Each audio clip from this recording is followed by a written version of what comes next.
بسم الله الرحمن الرحيم. हाफिज अब्दुल रहमान खास खेली साहब हमदइनात जो सिलसिले सब साथी दिल जी मोहब्बत सां ऐं अक़ीदत सां मदीने वारे साईं जी मथां बावाज़ बुलंद दरूद शरीफ़ पढ़ो। अल्लाहुम्मा सल्लि अला मुहम्मद व अला आलि मुहम्मद कमा सल्लैता अला इब्राहीम व अला आलि इब्राहीम इन्नका हमीदुम मजीद। अल्लाहुम्मा बारिक अला मुहम्मद व अला आलि मुहम्मद कमा बारकता अला इब्राहीम व अला आलि इब्राहीम इन्नका हमीदुम मजीद। उदायों त दुनिया में खोड़ मगर महबूब जुदाई बेशिया। उदायों त दुनिया में खोड़ मगर महबूब जुदाई बेशिया। सीने सा गुलाब जो गुल साढ़े खणी गोद में आई बेशिया। गायो त दुनिया जो खोड़ मगर महबूब जुदाई बेशिया।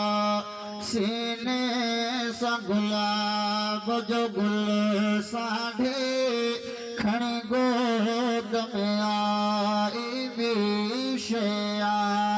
गायों त दुनिया जो खोड़ मगर महबूब जुदाई बेशिया।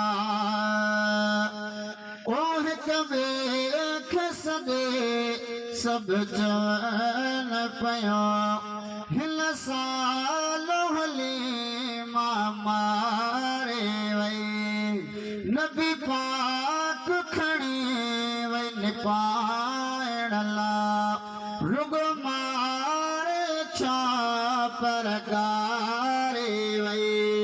हाणे रेस कबे तब छा वरंदो। हाणे रेस कबे तब छा वरंदो। हिन पाद में पाई बेशिया। गायों त दुनिया में खोड़ मगर महबूब जुदाई बेशिया। सीने सा गुलाब जो गुल साढ़े खणी गोद में आई बेशिया। गायों त दुनिया में खोड़ मगर महबूब जुदाई बेशिया। ओ आसमान चवे पियो हले मांजो अज रात कखाओ घर थिया। मासूम मोहम्मद जो पीगो लोडे अज के लोलियो जा। मासूम मोहम्मद जो पीगो लोडे अज के लोलियो जा।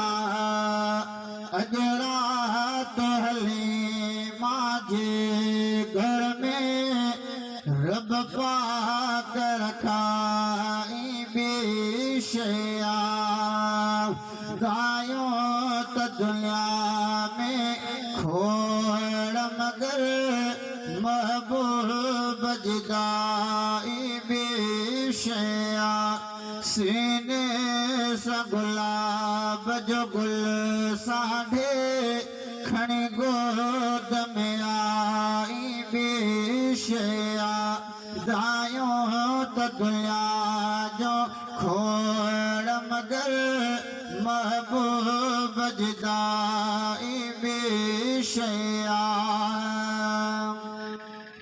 ओके भागन वारे जे सदको हर रात भलारी भेज भिलस नाचो बिदुगी दुगी थक जी पई बकर बिदहोड़ा खीर दिलस पाड़े में चवल प्या कल भी हुई पाड़े में चवल प्या कल भी हुई पर अज ही अमाई भी शया